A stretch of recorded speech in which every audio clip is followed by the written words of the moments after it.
أعوذ بالله من الشيطان الرجيم بسم الله الرحمن الرحيم الحمد لله رب العالمين والصلاة والسلام على نبينا محمد وعلى آله وأصحابه أجمعين رب اشرح لي صدري ويسر لي أمري واحلل عقدة من لساني يفقهوا قولي رب زدني علما رب يسر ولا تعسر وتمم بالخير ثم أما بعد والحمد لله.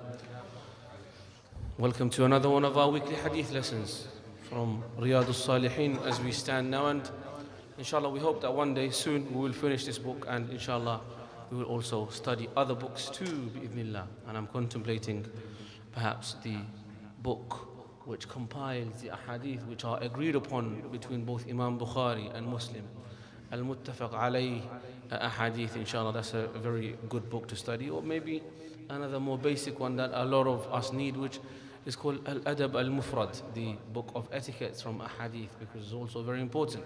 But inshallah, let that time come. We're being optimistic, and it's good to keep us encouraged in that way. You know, when you're nearing the end of a task, you try to keep yourself motivated by inshallah aspiring to do something good and better as well, inshallah, afterwards. So today our chapter is 291 and inshallah also 292. As for the first, it is Babu Tahrim al-Khalwati bil-Ajnabiyyati, which is prohibition of meeting a non-Mahram woman in seclusion. And for the non-Mahram woman to meet a non-Mahram man in seclusion, in privacy, this is a very, very important principle in our religion. And we shall see why. Allah Azza wa Jalla says, قال الله تعالى وإذا سألتموهن متاعا فاسألوهن من وراء حجاب. In Surah Al-Ahzab, Allah is saying, and when you ask the wives of the Prophet ﷺ for anything, if you should go to any of their houses while the Prophet ﷺ is absent, and you should ask them to give you something or to hold on to something, or you want to leave an amana for the Prophet ﷺ or to collect on something on his behalf, if you were to ask them something, then ask them from behind a screen, from behind a hijab, from behind a curtain, from behind a barrier. In today's context, from behind the door. Knock on the door and wait and ask from behind, meaning maintain a screen, maintain a hijab, maintain a parda, as they say in Urdu. And we also say in Bangla, forda, you know, with the F. But the point is, this whole the importance of maintaining that hijab. And there are various other ayat that we can use as supporting evidence for this principle. As for the hadith 1628, عن عقبة بن عامر رضي الله عنه أن رسول الله صلى الله عليه وسلم قال إياكم والدخول على النساء فقال رجل من الأنصار أفرأيت حمو قال الحمو الموت. Uqba ibn Amir radiallahu anhu arda is narrating that the Prophet Muhammad sallallahu alayhi wasallam was asked, or so the Prophet sallallahu alayhi wasallam said, the Prophet Muhammad sallallahu alayhi wasallam said, what did he say? He said, avoid entering into a place in which there are women in their comfort zone, in their privacy, who may be dressed in a relaxed way, as according to the hijab that they maintain among themselves. As you know, women are more relaxed among themselves. You know, they're allowed to expose their hair and etc., which is not the same for ghayr mahram men. So he said, do not avoid entering a place in which women are sitting freely in their private space. A man asked from the Ansar, tell me about, now this is a very important question, because I'll address it inshallah. It's a very important issue. A man from the Ansar asked the Prophet ﷺ saying, Ya Rasulullah, what about the brother of the woman's husband? The brother of the woman's husband. So, brother got married, he's got a wife, and he's got other brothers that live with him. He replied, the brother of the woman's husband is death. Meaning, that's even more of an area to be precautious, and that's even more dangerous. Why is that? We'll explain. First of all, do you understand who the brother of the woman's husband is? For example, you might be married, you have a younger brother in the house or an older brother in the house, and etc. That's the brother of the woman's husband. The question is, Ya Rasulullah, sometimes if you're living in a wider family, if you're living with younger siblings, then it may be that because of mobility in the house, the other brother may be around the house, in the house. So it may be that he has to come into a room where and the word that we use in Bangla is babi. His babi, that's the word babi, yeah? Like your elder brother's wife. Or your brother's wife, then you say bairbo, if he's a younger brother, right? What if he needs to come into the room? What if the other brother needs to come into the room and she's there? Should he be extra careful like that? What's the ruling? Is there an exception because he's a member of the household? Maybe he has a bit of a leeway because it's not realistic with the small homes and small abodes that she should always maintain her hijab. And that's the question. I'm not saying it's justified. That's the question. What about the hamu? What about the brothers? The husband's brother, sorry. At that point, the Prophet ﷺ replied by saying, Al-hamu al-maut. This brother-in-law that lives within the house is death, meaning you have to be extra precautious. Why? Because if this was allowed, if this was permitted for her to not maintain her complete hijab and a complete dress code, then the possibility of danger and fitna is even more, because this brother has access to the house like no other person. If it's an external person, no one would dare to come in, right? They would knock. But if it's someone already in the house, and the possibility of seeing awrah and the exposure of awrah is even higher. And that's a reality of life. Al-hamu al-maut, so you have to be extra careful. Now, our culture, I don't know where we got this from, they have made it this ridiculous thing, right? Where they find it completely fine to be so closely mixed with the dulabai and the babi. Whereby the hijab is not maintained. They're chilling so closely with the babi, so closely with the dulabai. Whereas the Prophet ﷺ is saying, Al-hamu, the brother-in-law and the sister-in-law, you have to be extra careful. So you have to maintain hijab. Just because this man is married to your sister, or just because the woman is married to your brother, it does not mean that she has become a mahram to you. She's not your mahram. She may be mahram to you for the temporary, but if she or he was to get divorced, and the possibility of you marrying that person is technically still there. So they don't become your mahram. Something to be very careful about. Because I know in many cultures, this becomes an area of fitna. The whole concept of mixing within the household, even more so with the dulabai, with the babi, with the brother-in-law, with the sister-in-law. But this hadith is saying we have to be extra careful. That point is understood? Next point. Take from this an important fa'idah. Did the Prophet ﷺ say that to live with your in-laws is haram? Did he acknowledge and accept that living with the in-laws is a phenomenon among the Ansar?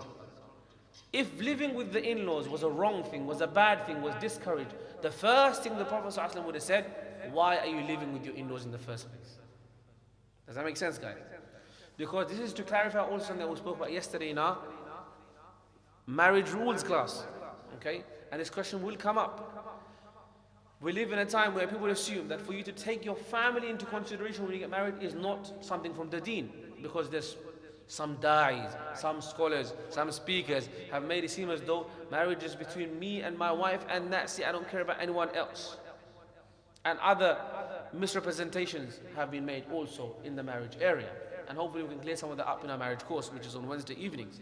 But the point is, the Prophet ﷺ did acknowledge and did permit and did allow and did condone, tacitly approved, living with the in-laws.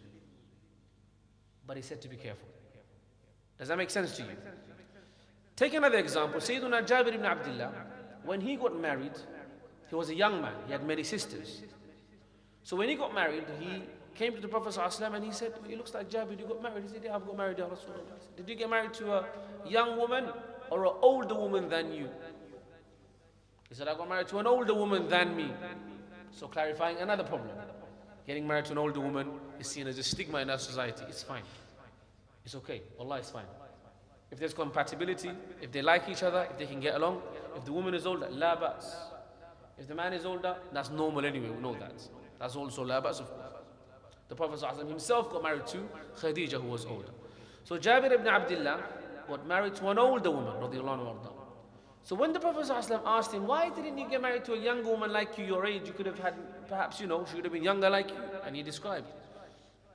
He said, because I have sisters who are young, and I did not want to add a member into my family who will become a young woman with them and not give them tarbiyah.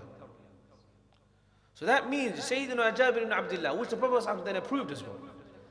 He approved because he didn't reprimand him or saying, why did you do that? That's wrong. And for you, by the way, for your information, when the Prophet ﷺ permits something tacitly, lets it go, doesn't disapprove of it, that means it's from the Sunnah too. Because what's the definition of Sunnah? That which the Prophet ﷺ said, did, or liked, meaning tacitly approved. That something happened and he didn't make a comment. Because for prophets, if they see something wrong, they have to stop it. And they have to forbid it.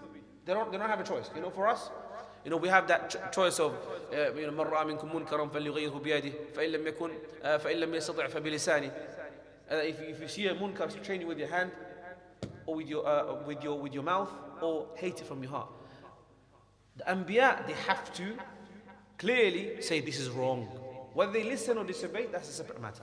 So the Prophet ﷺ heard this from Sayyidina Jabir ibn Abdullah, and he tacitly approved it. Which means that for you, when you get married, to take your family situation into consideration is what? From the Sunnah. Because some would like to imagine otherwise. Some isms and ideologies would like to imagine and propose otherwise. But considering your family situation when you get married is from the Sunnah. Furthermore, take along with that what we just explained, for those who have a clear enmity with living with the wider family, if you can arrange, if you can have privacy, if you can maintain the protocols, if you can maintain hijab and awrah, then there's no harm in that.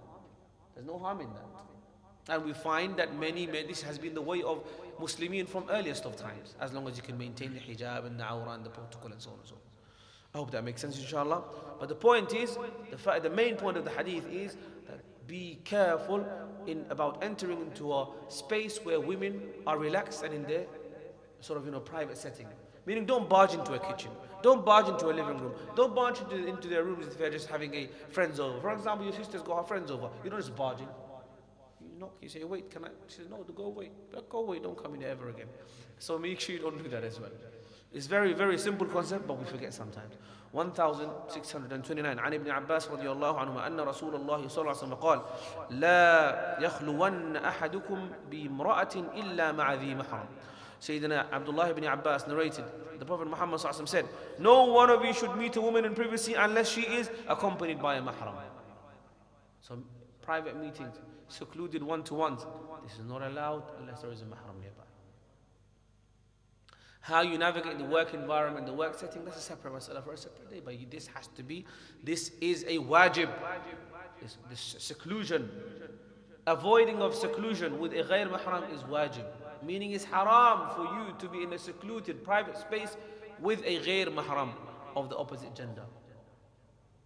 And I say opposite gender now, let not the people with the problematic thoughts imagine that if it's of the same gender and it have evil thoughts and lustful thoughts and etc.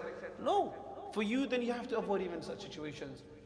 Because we spoke about last lesson, gazing with lust, and that's a comprehensive statement that's applicable to everybody. Gazing with lust. Okay? Unless of course where Sharia allows and stipulates that it's jaiz. This is very, very important.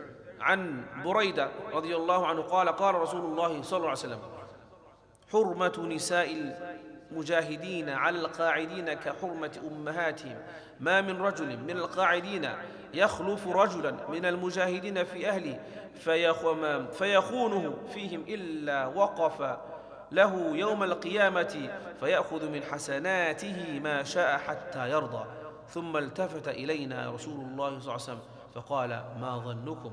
Buraidah radiallahu anhu arda narrated, the Prophet Muhammad said, the sanctity of the wives of those who are struggling in the path of Allah, fighting in the path of Allah, they've gone for legitimate mujahada and struggling and fighting in the path of Allah. So they obviously leave behind family. So what's going to be the common thing? They will say to someone else, look after my family, a neighbor, a brother, and etc. Look after my family. But then what happens? Shaitan, with his disgusting thoughts, will try to give waswas. So this is a chance for you to talk extra. Shaitan is disgusting and puts the most disgusting of thoughts in people's minds, and he works in your blood vein. So the Prophet ﷺ is saying it very clearly, that the sanctity of the families of those who are struggling in the path of Allah, who leave them behind, for those who remain at home, okay, is like the sanctity of their own mothers. Someone else left their family and said, keep an eye on them, make sure they're fine, make sure if they need shopping, get it for them. It doesn't mean, oh, deluded, oh, problematic person, oh, misguided person, for you to make something else out of that situation. La hawla wa la quwwata illa billah. And the same would apply for also those who go to talabul ilm, those who go to umrah, those who go to hajj and say, akhi, look after, or my neighbor, look after, keep an eye on my household. Shaitan, Allah knows, and the Prophet ﷺ knows that these thoughts can come into someone's mind, so the hadith is very explicit and clear in that regard. Anyone who remains behind to look after the family of a mujahid and betrays his trust will be made to stand on the day of judgment, on the day of judgment of resurrection, before the one who has gone to struggle for the path of Allah, and the person who was wronged, the one who's gone to travel for the sake of Allah. He will take from the other person's hasanat until as much as he wants to, until he can empty his entire bank account of hasanat as well. Very serious. And the Prophet then turned to the Sahaba and said, Ma dhannukum? What do you think? What do you think? Do you think this is a serious matter? Do you think it's a light matter? Very serious. That's for the hadith which tell us about seclusion and privacy with ghayr mahrams. There are more, but this chapter only included these. Next, prohibition of men and women appearing like one another in dress and behavior. What's that called? It's called cross-dressing. Men dressing like women, haram. Women dressing like men, haram. Tomboy with the intention of trying to dress like a man, this is not allowed. This is haram. It's not allowed, because women are supposed to wear women's clothes and men are supposed to wear men's clothes. Okay, and this is clear and explicit in the Sunnah of the Prophet ﷺ. 1631. And Ibn Abbas radiyallahu anhuma qala la'ana Rasulullah ﷺ المخنثين من الرجال والمترجلات من النساء. وفي رواية لعن رسول الله صلى الله عليه وسلم المتشبهين من الرجال بالنساء والمتشبهات من النساء بالرجال. Sayyidina Abdullah ibn Abbas narrated that the Prophet Muhammad sallallahu alaihi wasallam cursed the men who dress and appear like women, and also cursed the women who dress like men. And this dressing is to do with everything, by the way. It's to do with dressing, it's to do with speech, it's to do with body language as well. Men should not copy the body language of women. Men should dress, behave, talk like men. And women should dress, behave and talk like women. This is from the hadith, and this is from the teachings of our Prophet Muhammad sallallahu alaihi wasallam. 1632. عن أبي هريرة رضي الله عنه قال لعن رسول الله صلى الله عليه وسلم الرجل يلبس لبسة المرأة والمرأة تلبس لبسة الرجل. Sayyidina Abu Hurairah radiyallahu anhu narrated the Prophet Muhammad sallallahu alaihi wasallam cursed the man who puts the dress of a woman and a woman who puts the dress of a man. Ma yajuz is not jaiz at all. So if a man is, for example, men wear shawls. Men wear shawls and scarves. But ya akhi, if you're going to go and get your sister's scarf and start putting it around your neck, and if you think this is a fashion statement or something like that, then this is not allowed. Women's clothes are for women. Some clothes are neutral, we know that, right? Some clothes are unisex, you can say. Like, for example, certain types of shawls are for everybody. Certain clothing, that's fine. But for those which are specifically for women, then it's not allowed for men. And cross-dressing is a big thing now. But some people who are pushing forward a particular agenda try to encourage this. Because this is a gate. And why they do this? Because Hizbul Shaitan. As for us, we have to be clear that this is from the Sunnah of the Prophet ﷺ, that this is not jaiz at all. Sayyidina Abu Hurairah radiyallahu anhu narrated that the Prophet Muhammad ﷺ said, there are two types of people who will be punished in Jahannam, and whom I have not seen. Men having whips like the tails of cows, and they will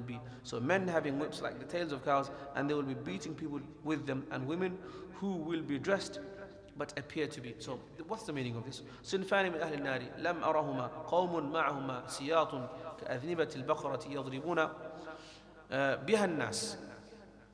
People, men, oppressive men. They have massive whips and they oppress and torture people with them. It's a form of oppression. It's a form of being aggressive and etc. As for, that's from the men, oppressive, problematic, dangerous, abusive. As for the women, women who dress in such a way who appear to be naked. Kasiyatun ariyat. Now let me tell you, this is about women. But ya akhi, if you're going to go and walk around in the society, in the community, wearing clothes that show the shape of your private, this is also applicable to you because you are showing your aura. Your aura is from your surra, from your navel to your knees. Now if you're going to start wearing so tight clothes that everyone can see everything, the shape of your private, then this is also in a similar way you're showing your aura. Kasiyatun ariyat, those who are dressing but undressed. The hadith wording is addressed towards women, but similar meaning can also be applied to men when it comes to them exposing their aura. Next, مميلات مائلات رؤوسهن كأسمنة البخث المائلة لا يدخلن الجنة. So what is it saying? Those who describing these women now who are dressed in a particular way, dressed but exposed. Now this is wallahi, I try and I hope I'm fair. I hope I'm not one of those people that are, giving all nasiha to our sisters and not to the men. I always address my nasiha to our brothers first because I can see you and you are in front of me, and I also address it to our sisters. This hadith is addressed in this way, so we're translating this way. Okay? Beloved sisters, hijab is not anything that you wear. The meaning of hijab is that you wear in order to cover your aura, so that you are covered and your modesty is covered, your shape is covered. We spoke about this last time as well when Allah Azza wa Jal said in the Quran that in the ayat of hijab, يا أيها النبي قل لأزواجك ونساء المؤمنين يدنين عليهن من جلابيبهن, and so on. So when sisters or when even brothers, I'll say the same thing as well from both sides, right? If you are supposed to cover your aura but you're wearing very tight clothes that your shape can be seen, then this is not covering the aura. This is not covering the aura. You can't deceive Allah. You can't deceive the Shari'i system. Allah knows if your intention is, I'm trying to make it very tight so that people can see my shape, and you think you're going to get away with it, pretending like it's covering your aura for men or wearing hijab for women, it's not going to work. Allah knows it, and the hadith is addressing it. Dressed but appear to be naked, inviting to evil.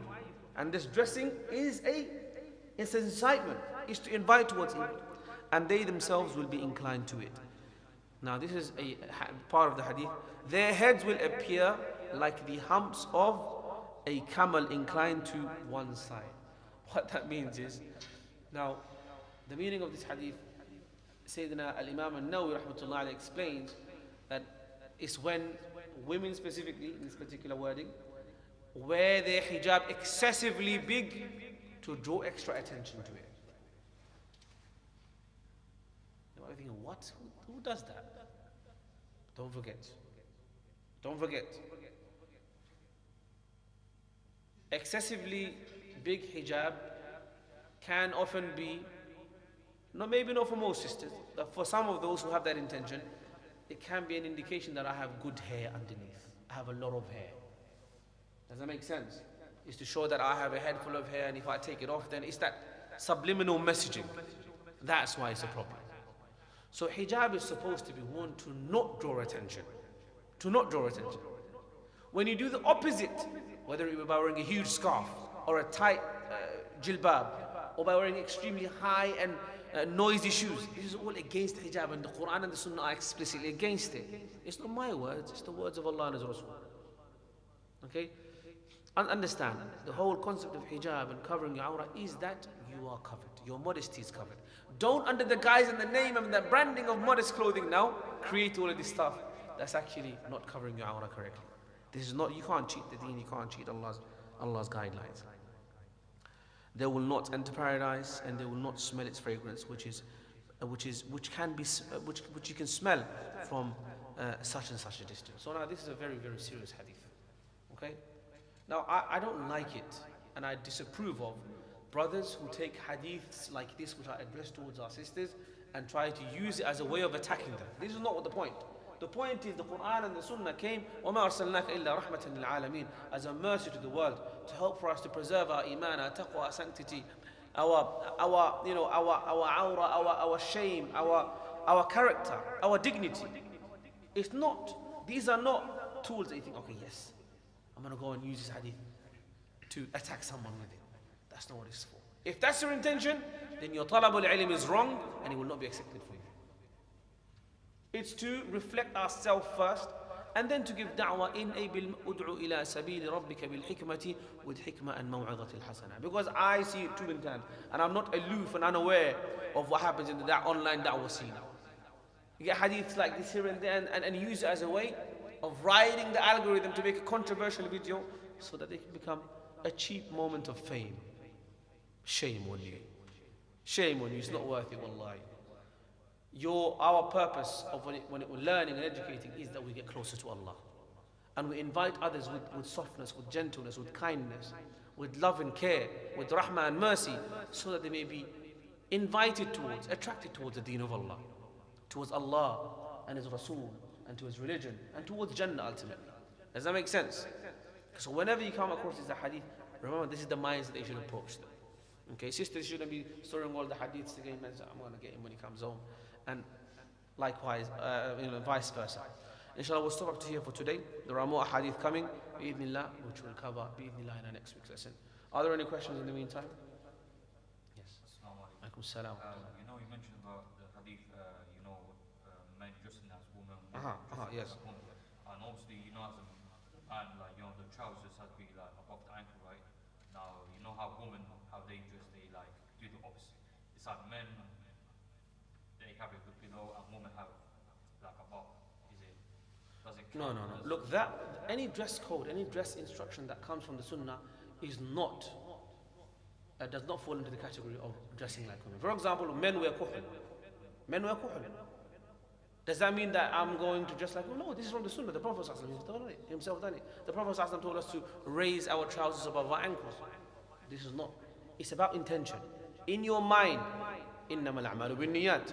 Actions are based upon intention. In your mind, if you think, today I'm going to dress like that, to look a bit girly. أعوذ بالله من ذلك يا أخي. Fear Allah.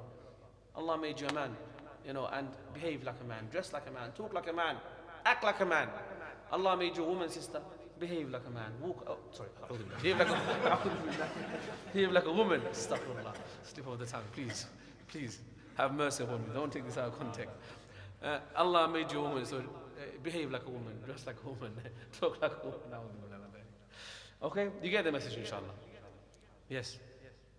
In the situation where there's a lot of non-mahram around the mahram, and there's a lot of free mixing between brother-in-laws and sisters, how do you fix that sort of issue? Yeah, it requires da'wah. It requires da'wah on a very sophisticated level. They need to understand that this is wrong, and you need to explain to them. And don't get it wrong, I'm also human like you in this society. So sometimes I face situations where there is such a scenario. I simply just avoid it.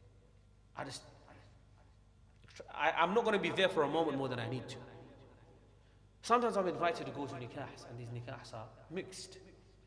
Some will say, Ya akhi, you done a big kabira sin by going to the nikah. But Allah knows my heart, Allah knows my intention. A lot of these people that are doing nikah like that, they haven't heard a single Islamic nasiha in maybe 10-15 years. This is my opportunity where I get 5-10 minutes to give the people who are distant from the deen, far from the deen, don't even pray, don't even observe their hijab. And when you do the nikah, that's that one time do you see everyone pays attention. So this is my opportunity to give them some da'wah, and I use that opportunity for that. Okay? If Islam does not tell us to completely withdraw from society, we have to be a part of society and fix society according to your standard of saving yourself from fitna and also conveying the message. The Prophet ﷺ used to go to Suq Uqab. This was a market in which all sorts of wrong used to happen. but I used to go there and give da'wah. But it depends on you. If you know that you're going to go into a situation, you don't say, I'm going to go Friday night to a club and not start giving da'wah. You are, mate. You know, Islam says, no, you're going to fall into the fitna yourself. Avoid it. And that's not what Islam is teaching you. Hikmah, maw'adat al-hasana, guidance, mentorship is all required. Okay? So, yes, in summary, if there is a situation which you need to avoid, avoid it. Explain to them why. Speak to those who are senior in the family. Try to get them on board. And with time and effort, inshallah, hopefully the message will get across. Yes? You know, the rule for the sister-in-law and the brother of the husband is the same for mother-in-law or father-in-law? No. Mother-in-law and father-in-law, they are mahram. After marriage. Yeah, of course. After marriage, they're mahram. So they are like, they take a similar ruling to father and mother. So they don't have to observe the hijab as they would do. They basically, the ruling is very much like other women or other mahram men. Like for example, her uncles, her brothers. Her brothers, the way she dress in front of them, Islamically, according to Islamic guidance, should be allowed in front of her father-in-law in a similar way. Okay, and that's because that person would become mahram for you eternally. Okay, so those mahrams who through marriage or otherwise are eternally, forever mahram for you, those ones, the hijab rules are a bit relaxed.